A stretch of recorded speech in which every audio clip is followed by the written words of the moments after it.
life is typical of India. The peasant and his plough are the very symbols of our nation. This is the story of a South Indian village with all its characteristic beauty and simple charm.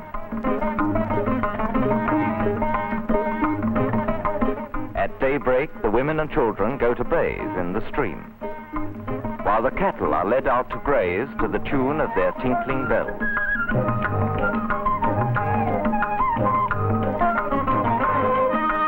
The women scour the household vessels in the stream and fill them with water for the day's requirements.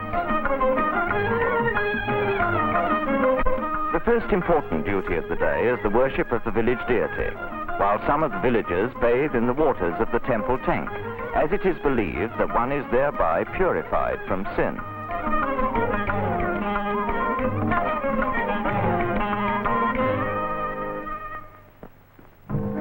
However poor he may be, the South Indian villager is noted for his scrupulous cleanliness.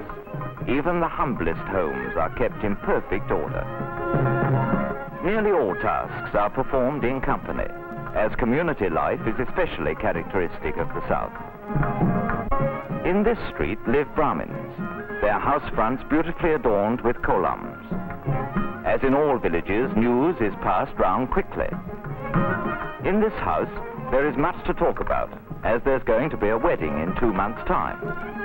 This must surely be the bride.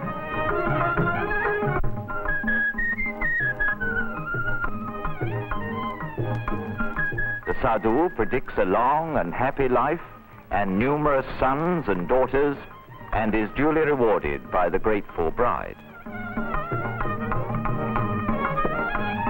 The backyard is a veritable hive of activity. Cattle are fed and watered here, and cows are milked. Women sing village songs as they pound the rice. Done thus to music instead of gossip, work progresses swiftly.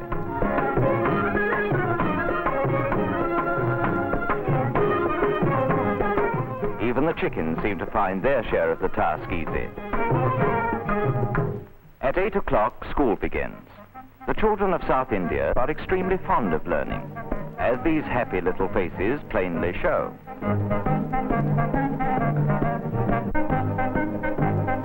When lessons are over, the children play typical local games. The South Indian village is a self-sufficient unit. For smelting iron, making cartwheels, buckets and such things, or for shoeing his bullocks, the villager need not go far. The local blacksmith fulfills all these needs. Pottery is an important local handicraft. The potter's skillful hands work swiftly. Vessels of different designs and sizes are fashioned as if by magic. They are dried in the sun and baked in fire. From easily perishable pottery, we turn to the seemingly imperishable monuments for which South India is famous.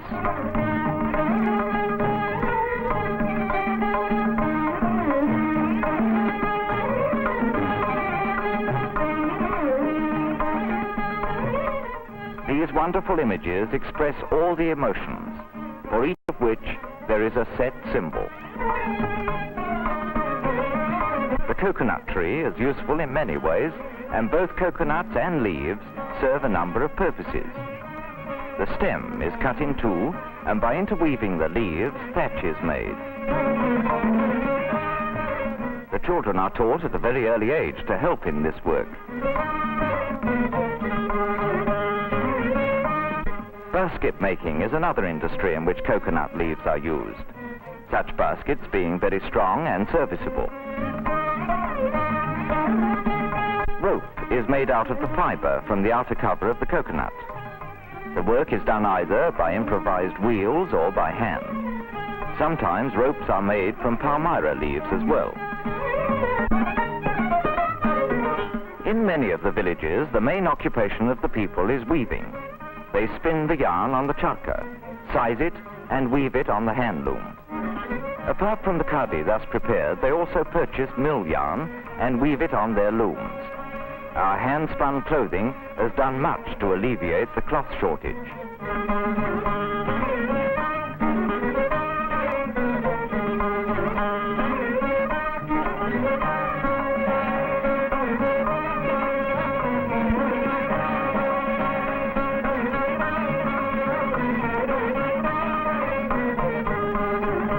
In the dry regions of the south, groundnuts are the staple crop.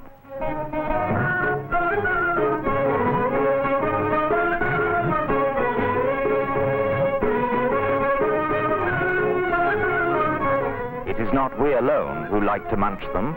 They are popular with all, from our venerable ancestors to our youngest descendants.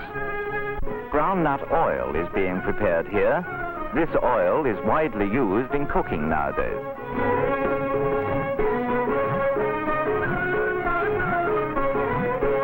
Irrigation by wells is common in the south.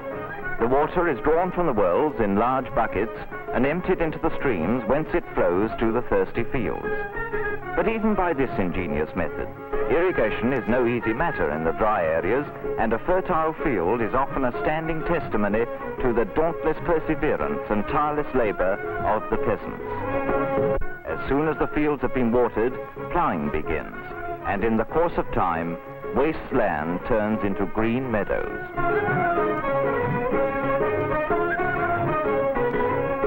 Whatever the villagers do, they sing their way through their work, forgetting their weariness in the joy of music.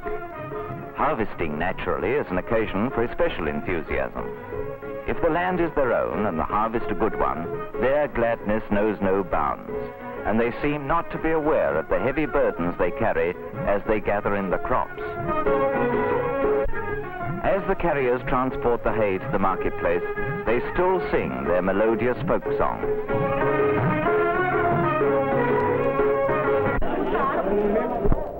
There are numerous dramatic troupes that travel from village to village in southern India, and evening performances are given in the streets. Here, the people of the village witness one of the most popular musical dramas, Mathura Viran, the story of Princess Bhumi being wooed by Viran, a commoner.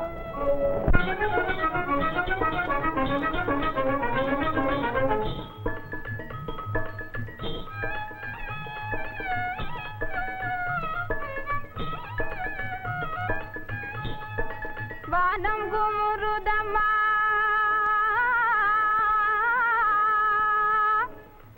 மழை பொழிய போகுதம்மா காணாத காட்சியெல்லாம் காணுதம்மா வானத்திலே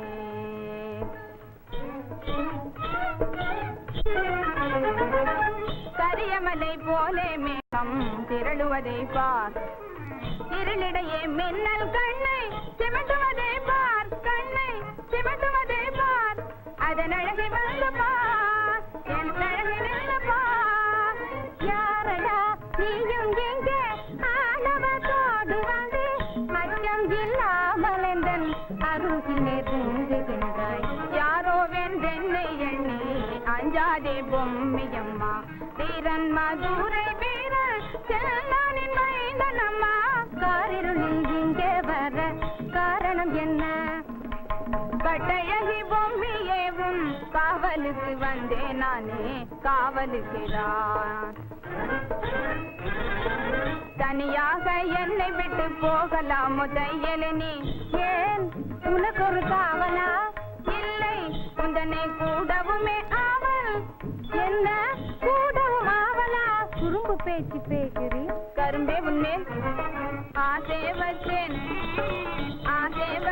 உன்மேலே நான் ஆளான உன்னை கண்டேன் ஆளான உன்னை கண்டேன் அன்பு கொண்டேன் பெண்மையிலே ஆளான உன்னை கண்டேன் அன்பு கொண்டேன் பெண்மையிலே ஆசையெல்லாம் கொள்ளை கொண்டீர் ஆனழகா மன்மதன் நீர் அஞ்சாத தீரரும் நீர் ஆனழகா மன்மதன் நீர் அஞ்சாத தீரரும் நீர்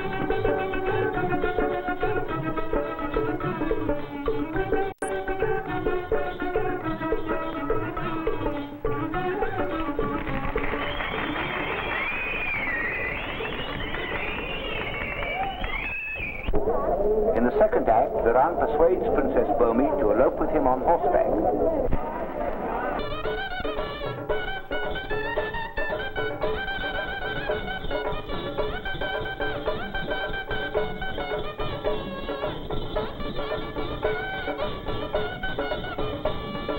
கட்டுக்காவலை அழகு பொம்மி அம்மா உன்னை கொண்டு வந்தேன் பாரு. நான் வர மாட்டேன் என்று சொன்னாலே என்ன செய்ய முடியும், எப்படி கொண்டு வர முடியும்? பூதம் போல நான் வந்து உன்னையே தூக்கி வந்து இருப்பேன், பந்து போல் எடுத்து வந்து இருப்பேன். பூதம் போல நீ வந்திருந்தால் நான் புழுவின் வடிவமாகி பூமிக்குள்ளே நான் புகுந்துடுவேன், நீ ஏமாந்துடுவாயே. பூமிக்குள்ளே நீ புகுந்திருந்தாலே எலியாய் மாறிய நான் வளையும் தோண்டி பிடித்திடுவேன். எலி உருவானால் நான் பெரும் பூனை வடிவமாகி வந்து மியாவ் மியாவ் என்று கத்துவேன், எலியும் நடுங்கிடவே. பூனை போல் வந்தால் புலையொரு கொள்வேன், நடுங்கிய பயந்திடுவாய், பொம்மினி அடங்கி ஒழுங்கிடுவாய். வம்பு ஏனினி அன்பு வீரனே, இன்பமாக வாழ்வோம், நாம் இன்பமாக வாழ்வோம், நாம் ஒன்று சேர்ந்து வாழ்வோம்.